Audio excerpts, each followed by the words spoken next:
crise fonctionne un peu comme un catalyseur pour nous, en tout cas à l'IFAGE, puisque nous étions déjà, avant cette crise, sur un projet de formation à distance intégré à notre dispositif de formation, avec une plateforme en ligne pour des parcours de formation.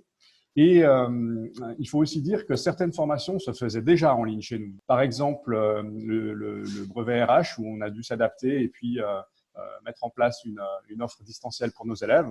Et puis la deuxième chose, c'est le développement d'une nouvelle offre de formation qui en fait répond aux besoins actuels de nos clients. Et c'est quelque part aussi une opportunité pour les entreprises en général et de développer de nouvelles prestations. La clé, c'est vraiment l'agilité dans cette période.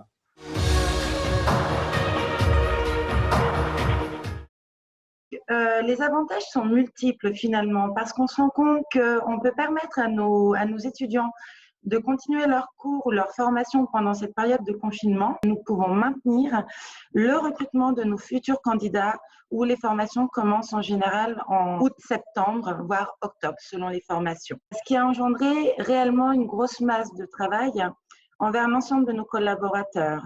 Donc nos responsables de formation, nos gestionnaires de cours de formation, mais également nos formateurs. Ils ont dû se réadapter, se réorganiser leur pédagogie.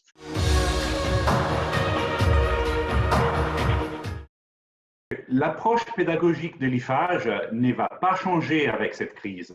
L'étudiant, il reste au centre de nos priorités et nous restons convaincus qu'il faut délivrer la meilleure formation professionnelle possible avec les outils que nous avons à disposition. Nous avons commencé à développer notre Smart Academy, donc notre plateforme de formation digitale, avant que la situation actuelle nous contraigne à accélérer sur certaines formations en particulier. Notre approche pédagogique, par contre, il reste toujours d'utiliser l'outil le plus adapté à la formation qui doit être donnée. Donc, ce qu'on peut dire, c'est clairement que la crise nous a appris à être agiles et responsables.